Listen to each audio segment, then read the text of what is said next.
교회 개척을 어떻게 할 것인가에 대해서 많은 사역자들이 관심을 가지고 있습니다.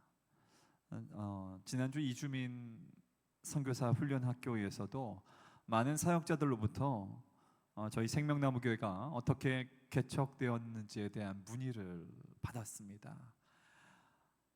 이제 이주민 선교사 훈련학교라고 우리가 이제 무엇인가 이주민 선교에 대한 역사와 또 정보들, 또 다양한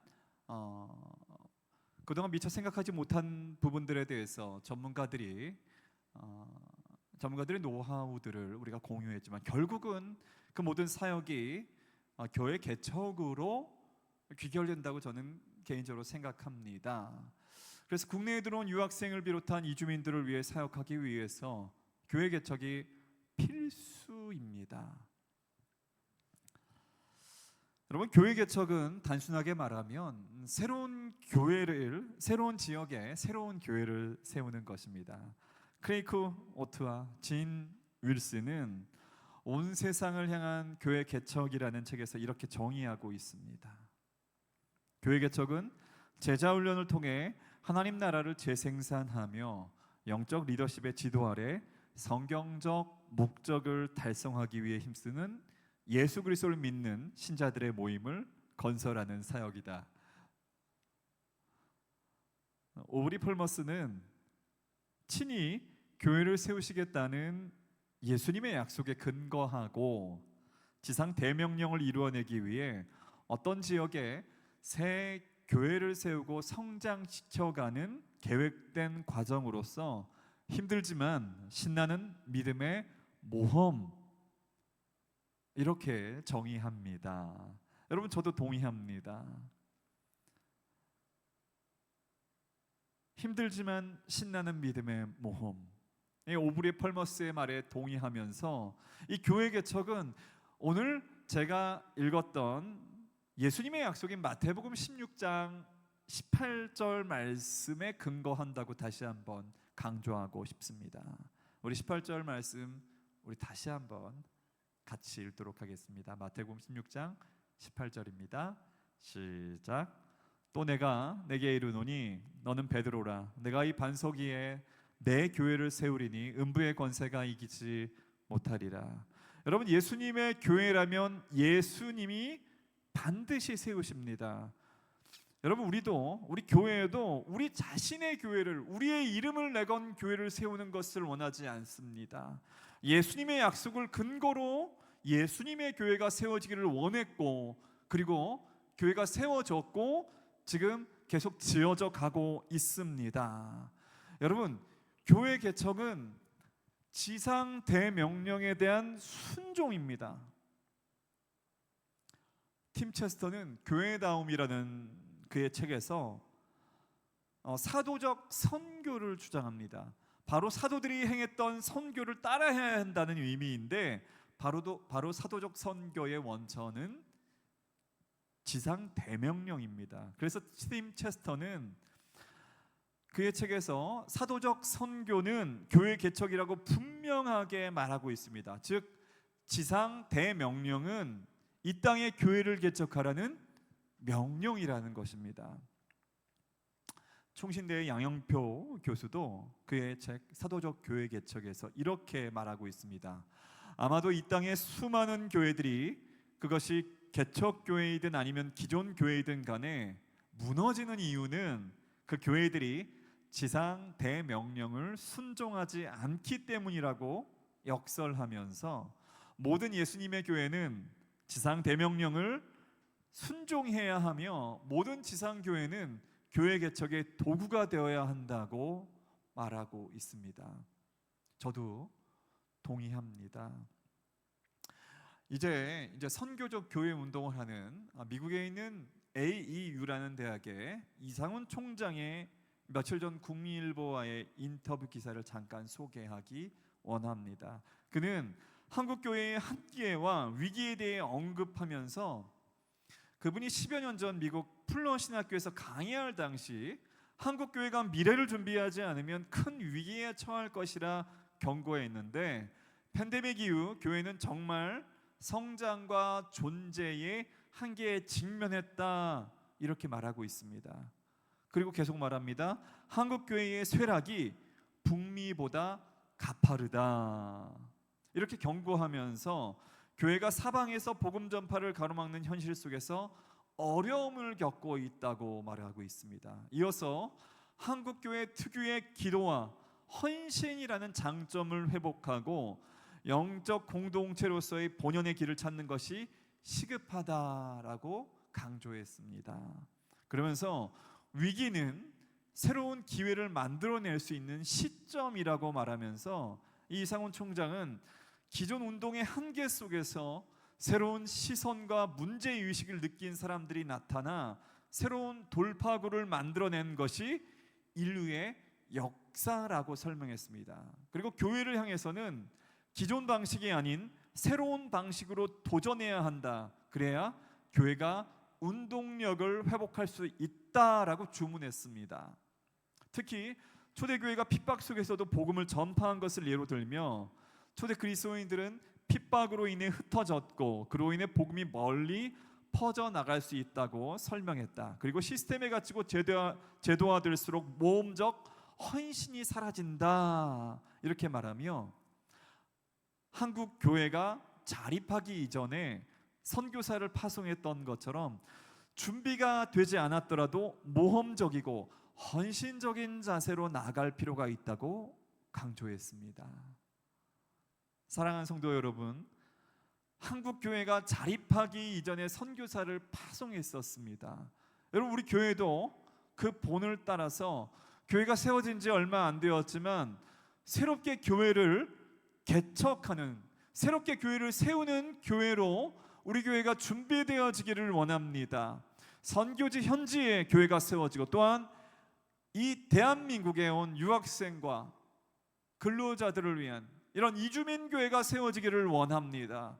그리고 그런 교회들이 세워지도록 우리 교회가 돕는 역할을 하기를 원합니다. 여러분, 기존 방식이 아닌 새로운 방식으로 보다 모험적이고 헌신적인 자세로 나아갈 때 교회가 운동력을 회복할 수 있다는 것을 우리가 믿고 우리가 함께 나아가기를 원합니다. 다시 교회가 야성을 회복하고 다시 교회가 운동력을 회복하는 할 수 있는 바로 방법은 교회를 개척하는 것입니다. 새롭게 교회들이 계속 개척되어진다는 것을 말씀드리고 싶습니다. 그래서 오늘은 예수만을 위하여라는 우리 CNMA의 교단의 역사를 정리한 책자입니다. 미국에 계신 김지태 목사님께서 번역을 하셔서 또 작년에 새롭게 출간되었는데, 이 부분에 올 폴 지저스 4장에 기록된 교단을 세운 알버트 심슨 목사님께서 교회를 개척한 부분을 제가 나누고, 오늘 우리 교회가 본받아야 할 부분들을 또 우리가 살펴보기를 원합니다. 또한 그 CNMA 교단이 세워질 시기의 모습을 통해서 새로운 교회 개척과 또 교회의 성장에 관심 있는 분들에게 도움이 되길 원하는 의미에서 말씀을 준비했습니다.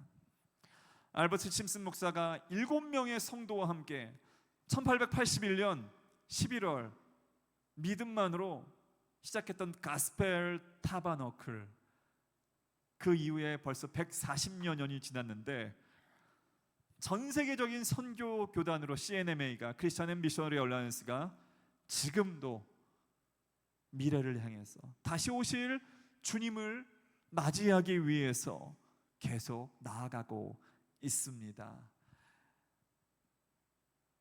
여러분, 그 올폴즈 4장에 보면 이제 이 알버트 심슨이 교회의 중요성에 대해서 말하고 있는 부분이 있습니다. 이 알버트 심슨은 가정이 사회를 유지하는 가장 기본적인 구성 요소이듯이 하나님 나라의 가장 기본적인 구성 요소는 개교회, 곧 지역교회라는 사실을 그분이 믿었다는 것입니다. 그리고 교회의 목적은 선교를 위한다는 것이었어요. 세계 선교를 성취하는 것이며, 이 목표는 이분이 이렇게 표현했습니다. 만일 기독교인들이 하나님의 뜻하신 대로 성결의 삶을 살 뿐 아니라 합력하기만 한다면 10년 안에 완성될 수 있다고 믿었습니다. 여러분 대단하지 않습니까? 그리고 이 알버트 심슨은 신약 성경은 교회의 모본을 우리에게 명확하게 제시하고 있다고 가르쳤습니다. 하나님의 성전에는 하나님이 보여주신 본이 있었습니다. 이게 디바인 패턴인데, 구약의 성막이 모세에게 하나님이 호렙산에서 보여주신 본에 따라 지어졌듯이 예수 그리스도의 교회도 하나님이 주신 본을 가지고 있는 바 교회는 이 본에 따라 세워져야 한다고 말합니다. 교회의 모든 문제, 그 이유는 이 본에 따라 교회가 지어지지 않았다고 이미 100년도 전에 알버트 심슨 목사님이 지적하고 있습니다. 우리가 오늘 읽었던 마태복음 16장 18절 말씀이 바로 그 약속이고 본이 아닐까요? 여러분이 알버트 심슨은 이 디바인 패턴을 19세기 대도시 뉴욕에 적용한 부분들을 제가 살펴보면서, 이 알버트 심슨의 패턴은 한마디로 요약하면 자유였습니다. 그가 13가 장로교회를 떠난 이유는 여러분이 아시다시피 당회에서는 기존의 질서와 전통을 유지하기를 원했습니다. 알버트 심슨이 이태리 이주 노동자, 이민자들의 노방 설교를 통해서 100명을 전도했는데, 그들이 그 13번가 장로교회로 들어오는 것을 당회에서는 원하지 않았습니다. 그때 그 교회는 담임 목사를 잃게 됩니다. 알버트 심슨 목사는 그래서 사회적, 경제적, 인종적 차별이 없이 누구나 환영받는 교회를 만들기 원했습니다. 그런 교회가 세워지기를 원했습니다. 그래서 하나님이 그러한 교회를 만드는 것이 가능하다는 확신을 알버트 심슨에게 주었습니다. 루이빌 목회 시절 심슨이 도저히 용납할 수 없던 것이 두 가지가 있었는데요. 첫 번째는 성전의 자리가 모두 자릿세를 낸 교인의 지정석이어서 자릿세를 낼 수 없었던 사람들이 앉을 자리가 없었던 것이었습니다. 두 번째는 저소득층이나 흑인들이 예배에 참석할 수 없었던 것이에요.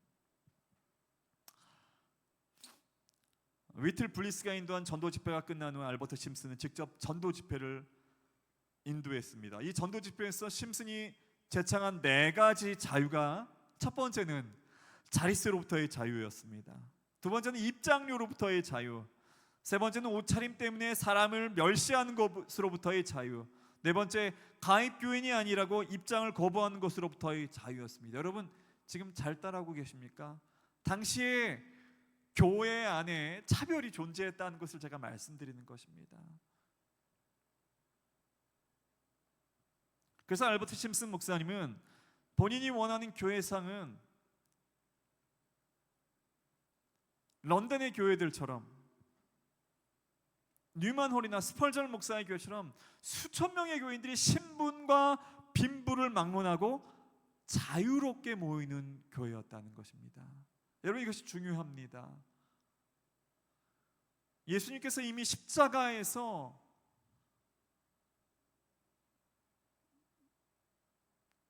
채찍에 맞으시고 못 박히시고 죽으심으로 인하여서 성전이 또 휘장이 찢어지면서 모든 차별이 무너졌잖아요.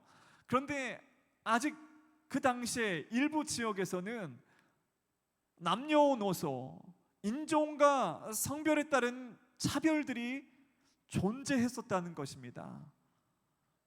그런데 알버트 심슨 목사는 신분과 빈부와 남녀노소, 귀천의 모든 차이를 막론하고 자유롭게 모여서 함께 예배하는 교회를 그가 원했다는 것입니다. 바로 그것이 주님이 원하시는 교회였습니다. 그래서 심슨이 이 교회 개척 전략은, 그러면 이렇게 자유로운 교회를 어떻게 개척하였는가? 심슨의 교회 개척 전략을 이 올폴 지저스에서는 4가지 정도로 보여주고 있습니다. 첫 번째는 처음부터 특정한 목표 그룹을 설정했습니다. 그리고 시작했습니다. 그냥 구호 사역처럼 방향 없이 교회를 시작한 것이 아니라 처음부터 알버트 심슨은 중사층을 대상으로 시작하되 아직도 모교회가 없는 사람들에게 초점을 맞추었습니다. 이미 기존의 교회를 다닌 사람들에게 초점 맞춘 것이 아니었습니다. 오늘날 뭐라고 말하죠? 수평이동이잖아요. 수평이동을 원하지 않았고요, 모교회가 없는 사람들에게 초점을 맞추었습니다. 중산층을 향해서. 두 번째는요, 처음부터 자립교회를 지향했다는 것입니다. 그냥 구호단체처럼 외부에서 자금 지원이 없으면 안 되는 기관으로 세울 생각을 알버트 심슨 목사는 하지 않았습니다. 그럴 생각이 추호도 없었어요.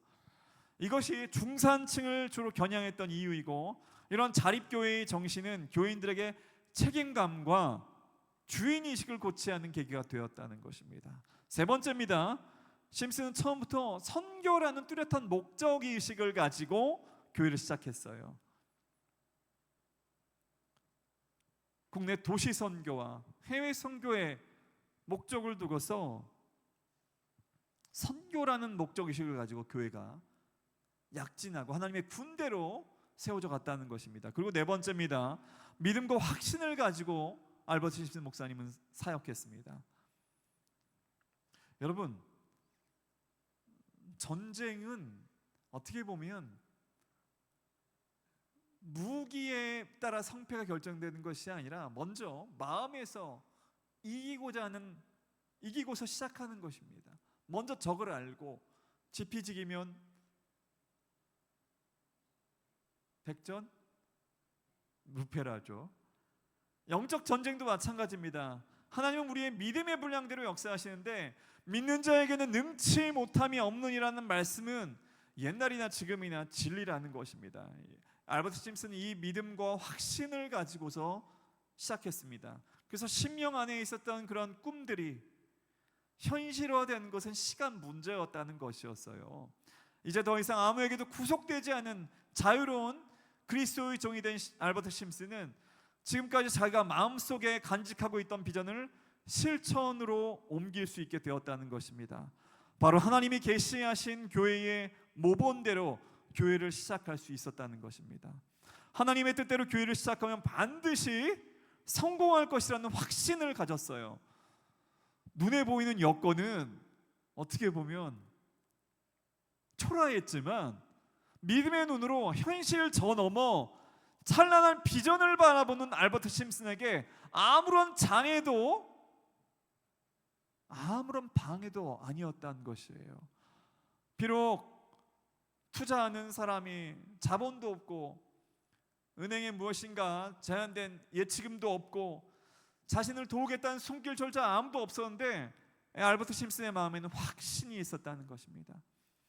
그래서 새로운 사역을 시작할 재정을 어디서 구하겠냐고 묻는 기자의 질문에 알버트 심슨이 이렇게 대답했습니다. 세상에서부터 성공할 만한 가치가 있는 일이라면 항상 투자할 사람이 있는 법입니다.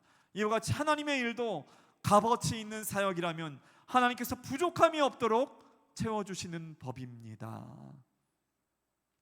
이제 알버트 심슨이 그런 전략들을 실천하는 부분들에 대해서 이 올폴 지저스에서는 몇 가지를 기록하고 있습니다.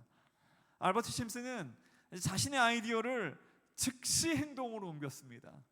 그냥 수동적인 믿음이 아니라, 그냥 기다리고 가만히 있는 믿음이 아니라 능동적이고 역동적인 믿음을 가지고 있었다는 것입니다. 13가 장로교에서 사임한 지 불과 2주 후에 1881년 11월 20일 13가 8가 코너에 있는 칼레도니안 클럽홀에서 이제 사람들과 함께 모입니다. 그래서 그 도시 뉴욕에 새로운 영적인 무브먼트가 필요함을 역설한 후에 알버트 심슨은 이 무브먼트에 동감하는 사람들은 3일 후인 11월 23일 다시 만나 함께 기도회를 가질 것을 제의했습니다. 11월 23일 이 모임에 참석한 사람들이 숫자가 몇 명인지 아세요? 7명이었습니다. 그 뉴욕의 그 겨울, 춥고 음산한 이 한 그 클럽 댄스홀 구석의 작은 난로 주위에 이렇게 사람들이 움츠렸습니다. 이들은 이제 어른 손으로 성경책을 이렇게 열고 읽기 시작합니다. 스가랴 4장 6절입니다. 만군의 여호와께서 말씀하시되 이는 힘으로 되지 아니하며 능으로 되지 아니하고 오직 나의 신으로 되느니라. 10절입니다. 작은 날이라고 멸시하는 자가 누구냐? 이제 다시 교회의 담임 목사가 된 알버트 심슨은 훗날 이렇게 간증하게 됩니다. 그때 우리는 함께 하나님께 감사의 기도를 드렸습니다. 우리가 가난하고 약하고 소수였으므로 인해 오히려 감사드린 것입니다. 우리가 성령님의 능력에 모든 것을 의뢰했던 일에 성령님은 한 번도 우리를 실망시킨 적이 없으십니다. 아멘. 두 번째는요, 알버트 심슨은 믿음의 눈으로 비전을 바라봤다는 것입니다. 알버트 심슨과 7명, 그러니까 총 몇 명이었죠? 8명은 이제 대형 교회도 감히 감당하기 어려울 교회 일정을 짰습니다. 매일 야간 집회와 주일에는 3부 예배를 드리기로 했어요.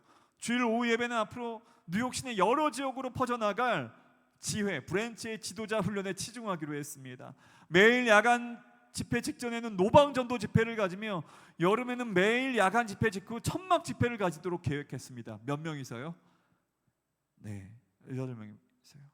알버트 심슨은 말합니다. 복잡하지 않고 누구나 참여할 수 있고 범교단적인 전도 무브먼트는 어디건 필요합니다. 몇 주간 전도 집회로 끝나는 것이 아니고 1년 내내 계속되는 무브먼트가 필요합니다. 왜냐하면 그렇게 해야 결신자들이 다시 세상의 구습에 물들지 않고 믿음 생활을 계속할 수 있도록 그들을 한 군데로 모아서 양육할 수 있기 때문입니다.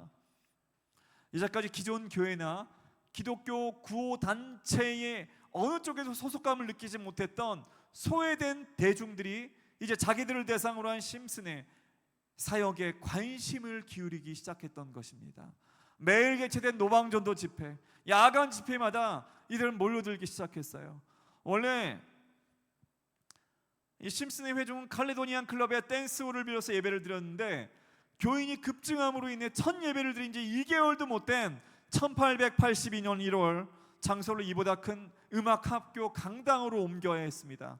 그런데 음악학교 강당 시설도 늘어나는 교인 수를 감당 못해 2주 후인 1월 중순 다시 스타인웨이 강단으로 예배 장소를 옮겼습니다. 그래도 부족하여 3월에는 브로드웨이와 32가 부근의 에비파크 극장으로 야간 집회 장소를 옮기게 됩니다.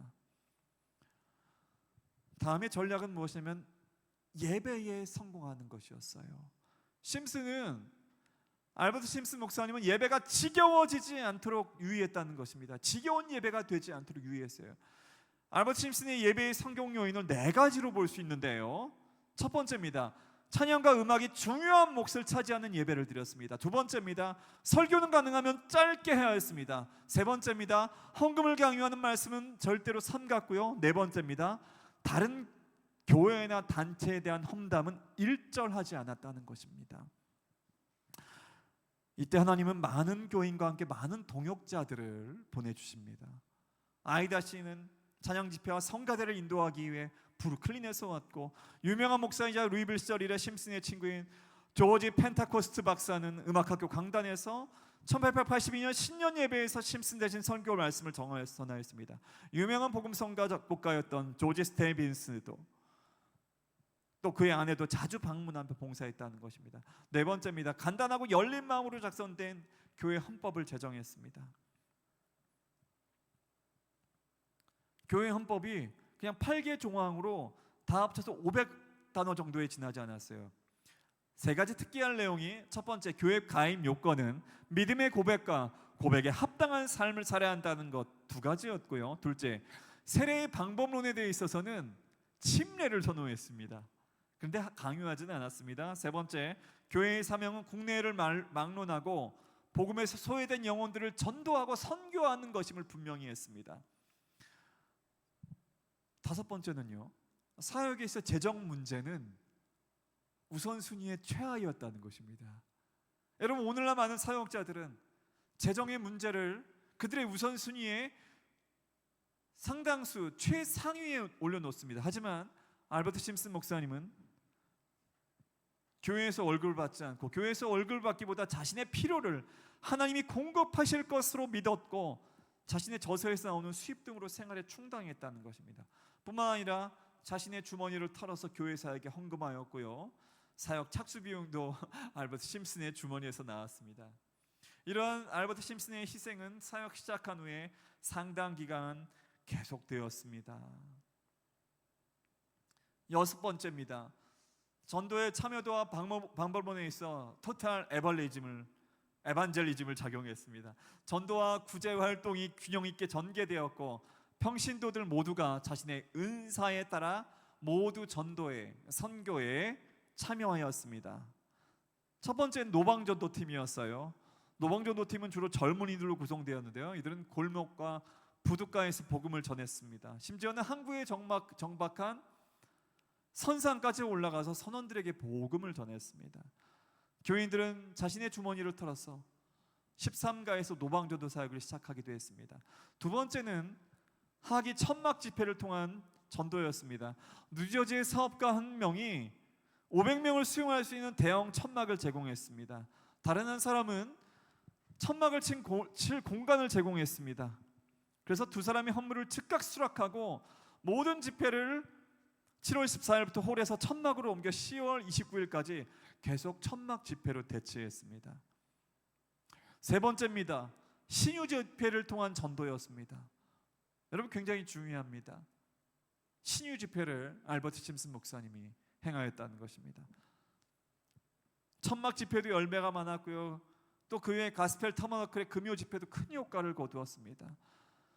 원래 이 알버트 심슨 목사님의 집에서 오후 집회로 시작된 모임이 성장을 거듭해서 뉴욕에서 주중에 모이는 집회 중 가장 많은 회중이 모이는 집회가 되었습니다. 오후 시간에 집회를 가진 이유가 있습니다.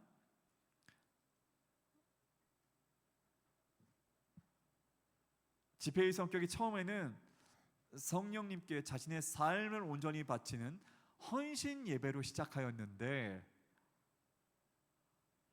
점차 신유를 두 번째 주제로 하는 집회가 되었어요. 여러분, 이런 신유 집회, 치유 집회는 그 성격이 다른 집회와 달라서 영적으로 준비되지 않은 사람이 함부로 몰려오면 안 되는 집회라고 알버트 심슨 목사님이 믿었다는 것입니다. 그래서 아무나 오기 어려운 금요일 오후 시간을 택했어요. 그럼에도 불구하고 군중들이 대거 밀려와서 1000명의 군중이 집회에 참석했습니다. 네 번째는 여전도 회원들을 중심으로 만들어졌던 율랑 여성 등을 위한 재활시설입니다. 여전도 회원들은 집집마다 찾아다니면서 복음을 전했을 뿐 아니라 율랑 여성들을 위한 모임을 시작해서 시내 곳곳에 이들이 재활할 수 있는 시설을 설립했습니다. 이러한 목적으로 재활시설만 해도 4개가 넘었고 사우스 스트림 미션도 그중 하나였다는 것입니다. 다섯 번째, 재력 있는 성도들이 시작한 고아원 등 사회봉사시설입니다. 헨리 네일리 부부는 브라카 미션을 설립하고 슐츠 부부는 브라카 고아원을 설립하여 직접 운영하고, 슐츠 부부가 시작한 고아원은 점차 규모가 확대되어 161가에다가 방 25개와 수에이커의 숲을 가진 건물로 이사했습니다. 여섯 번째가 중요합니다. 비영어권 이민자들을 위한 특별 예배의 시작입니다. 알버트 펑크 목사가 독일계 이민자들을 대상으로 독일어로 예배를 드리기 시작했습니다. 여러분, 이것이 중요합니다. 차별이 없고 자유로운 예배를 드리기 위해서 자유로운 교회를, 주님이 원하시는 교회가 세워졌잖아요. 이 알버트 심슨의 교회 개척 전략 중에서 이민자들을 위한 특별 예배가 시작됐다는 것이 오늘날에도 우리에게 시사하는 바가 있다는 것입니다.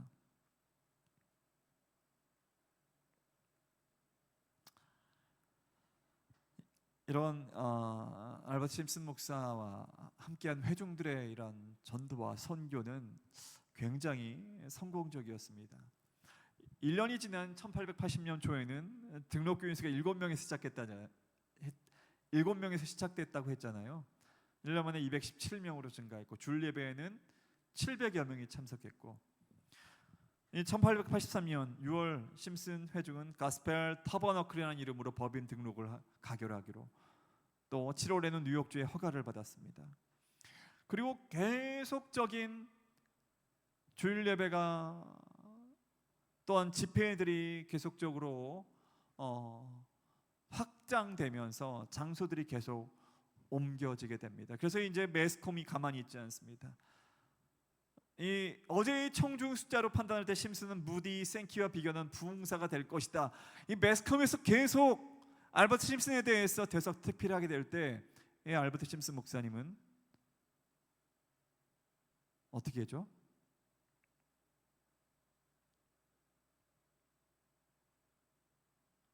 그는 요동하지 않았습니다. 또한 무디도 마찬가지였습니다.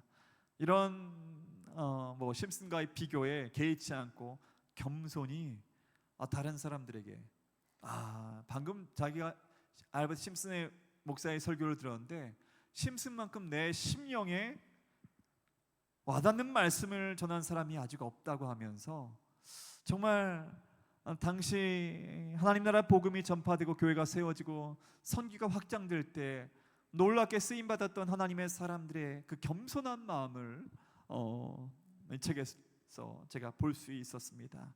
여러분 어떻습니까? 여러분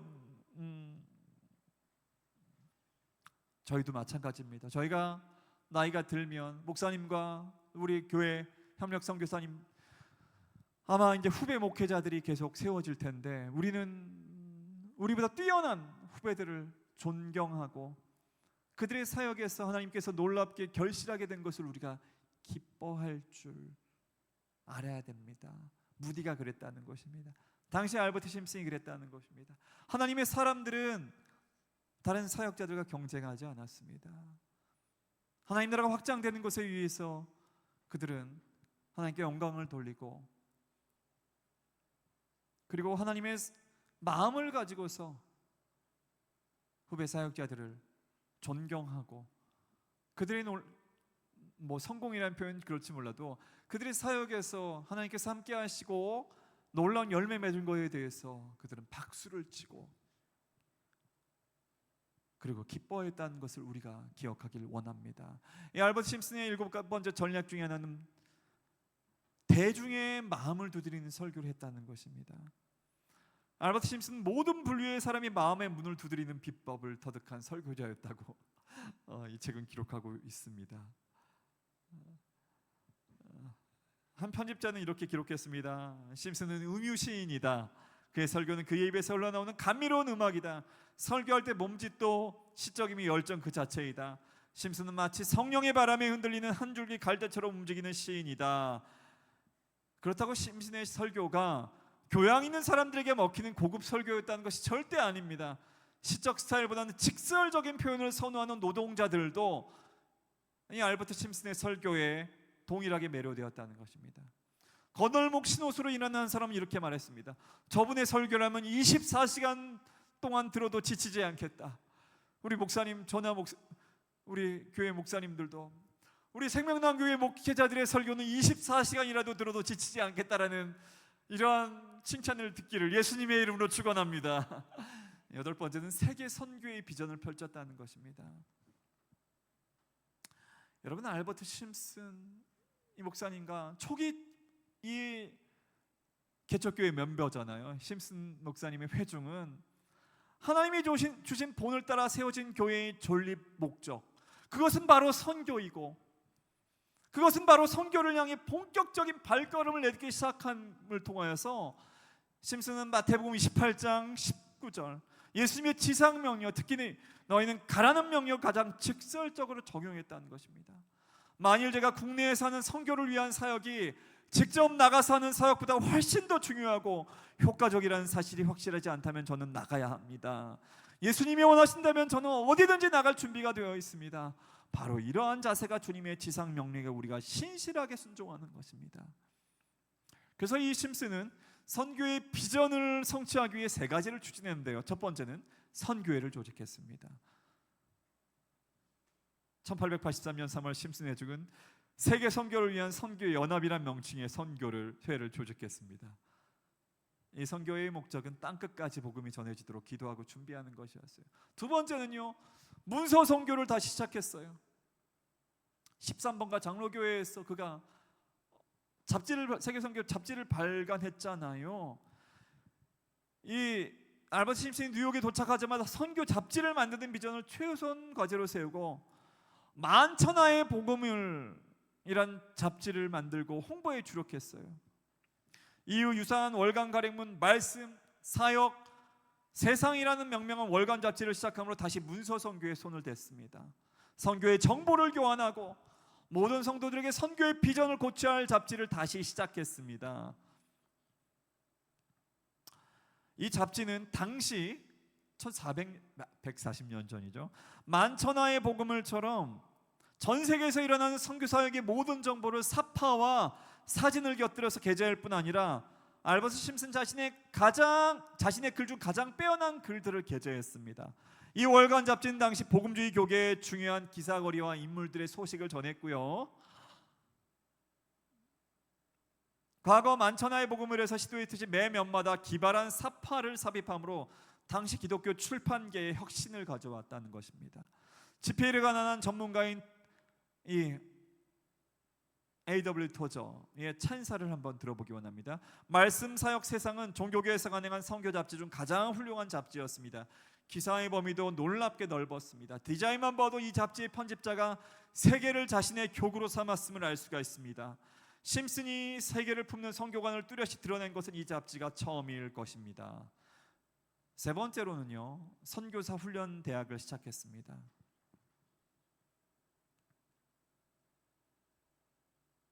이 알버트 심슨 목사님은 준비되지 않은 선교사가 끼칠 해독을 진작부터 알고 있던 선각자였었기에 선교사를 양성할 학교부터 시작하였던 것이에요.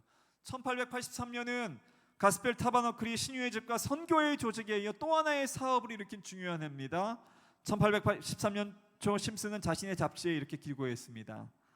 또 하나의 목표는 경건하고 헌신된 젊은이들이 복음의 깃발을 들고 선교지로 나갈 수 있도록 훈련시킬 선교사 훈련대학을 시작하는 것이다. 1882년 이미 가스펠 타버너클의 지도자 훈련을 위해 교회에서 클래스를 운영하고 있었어요. 새로 시작할 선교사 훈련학교는 이미 자신이 운영하던 교회 내 클래스의 연장인 셈이었어요.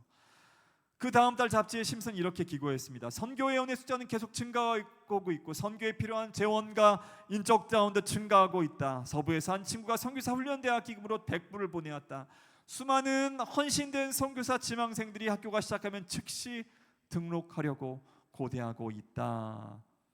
심슨의 소위 디바인 패턴에 의하면 선교 잡지와 선교회, 각종 교회사 사역, 선교사 훈련대학은 별개의 기관들이 아니고 서로 유기적으로 상호 의존하는 관계에 있어야 하며 이 모든 기관들의 존재 목적을 부여하는 교회의 관할 아래에 운영되어야 한다는 것이었다. 그래서 이 교가 과정을 그해 7월까지 완성했어요. 뉴욕시에 거주하지 않는 학생들을 위한 숙박시설 준비까지 끝냈습니다. 학생 모두가 대도시인 뉴욕에서 직접 도시선교에 종사하고 학교와 관련된 특별한 전도사역에 종사할 수 있도록 학교 근처에 거주하기를 원했습니다. 선교사 훈련대학은 1883년 10월 1일 월요일 뉴욕 8가에서 정식으로 문을 열었고요. 세 가지 중요한 요건, 교수진, 교과목, 입학 요건이 다 준비됐다는 것입니다. 교수진 심슨 본인, 조지 미드 목사가 교수 봉직했고, 강사진은 피어선 박사, 조지 펜타코스트 박사, 아도니람 고든 박사, 제임스 브루스 박사, 당시 동부에 내노라는 복음주의 강사 목사들을 망라했다는 것입니다. 두 번째, 교과 과정을 보면 1년 만에 성경 개관을 끝나게 되어 있고 영어, 교회사, 변증학 등 관련 과목들을 이수해야 했습니다. 세 번째, 학생 수는 40에서 50명 수준이었으며 입학 요건은 단 한 가지, 그리스도를 위해 모든 것을 포기하고 오직 주의 일만 한다는 것이었습니다. 첫 졸업식이 1884년 7월 20일 당시 23가에 있던 가스펠 타버너클에서 27명의 졸업생을 대상으로 거행되었습니다. 이 중 5명의 졸업생들은 가스펠 타버너클의 첫 번째 선교팀으로 콩고로 떠나게 되었고, 함께 졸업한 해리엇 오터베리와 앨런 그리핀 두 사람은 뉴욕에 남아 심슨을 도와 큰 일을 감당하게 됩니다. 졸업 식사에서 피어선 박사가 말합니다. 이 선교사 훈련 대학은 저희 모교회인 배단위 교회에서 운영하는 학교와 함께 19세기 교회가 운영하는 단 2개의 학교입니다. 모교회인 가스펠 타버너클이 용도에 적합한 건물을 찾아 뉴욕 시내 곳곳을 전전하였듯이 선교사 훈련 학교도 1890년까지 불과 7년 사이에 4번 이사를 갔으나 결국 모교회가 팔가에 정착함에 따라 모교회 건물 옆에 정착하게 되었습니다. 여러분, 오늘 이 교회 개척에 대해서 우리가 함께 나누고, 이미 1140년 전에 CNMA에서 알버트 심슨 목사가 13번가 교회에 사임을 하고, 그리고 역사적인 가스펠 타버너클 교회가 7명의 성도들과 함께 세워진과 동시에 그가 바라본 비전을 따라서 하나님께서 역사하신 사실들에 대해서 제가 간략하게 설명드렸습니다. 여러분, 오늘날 어떻습니까? 우리가 이 시간 기도하기를 원하는데요, 당시 140년 전에 믿음의 눈으로 비전을 쫓아서 하나님께 순종한 한 사람의 목사님이 있었습니다. 제가 교회 개척에 대해서 설명할 때에 여러 목회자의 글들을 인용했습니다. 교회 개척의 정의에 대해서 말씀을 드렸습니다. 그리고 또 국민일보에 게재된 이상훈 총장의 그러한 글들, 오늘날 한국 교회의 쇠락이 북미보다도 더욱더 가파르다고 하면서 그 시기에 이제 교회가 특유의 기도와 헌신으로 다시금 교회의 장점을 회복하고 영적 공동체로서의 본연의 길을 찾는 것이 시급하다는 것을 말씀을 드렸습니다. 기존의 방식이 아닌 새로운 방식으로 도전해야 하고, 그래야지 교회가 운동력을 회복할 수 있다라고 말하였습니다. 당시도 마찬가지입니다.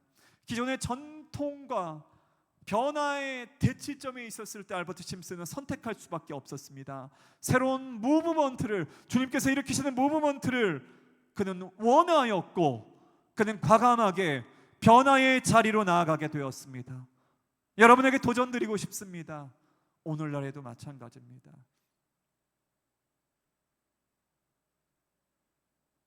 지금 이 대한민국에 수없이 많은 유학생들과 근로자들과 난민을 비롯한 이주민들이 몰려오고 있습니다. 여러분, 140년 전에 알버트 심슨 목사는 하나님이 주신 비전을 쫓아서 그가 그 무브먼트의 중심 가운데 나아갈 때 주님께서 역사하셨던 것처럼 이제 새로운 무브먼트가 이 대한민국에서 일어나야 될 시기입니다. 이 서울에서 일어날 시기입니다. 저는 우리 교회가 그 무브먼트 안에 합류하기를 원합니다.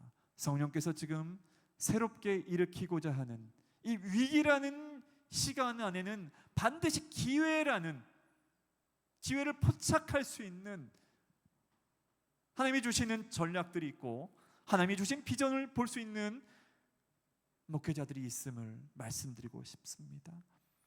여러분, 기억하기 원합니다. 한국교회가 자립하기 이전에 선교사를 파송했던 것처럼 준비가 되지 않더라도 모범적이고 헌신적인 자세로 나아갈 때에 주님은 그러한 목회자들에게, 교회들에게 기름을 부어주시고, 알버트 심슨 목사가 주님이 행하신 대로 나아갔을 때 놀라운 영혼의 추수를, 놀라운 선교의 확장을 보았던 것처럼 지상 대명령에 순종하고자 하는 분들이 어디 계십니까?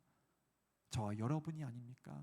여러분, 우리가 다시금 예수만을 위하여 오늘날의 우리 교회가, 아니 우리 자신이 어떻게 해야 될지를 같이 기도하며 이 시간 나아가기를 원합니다.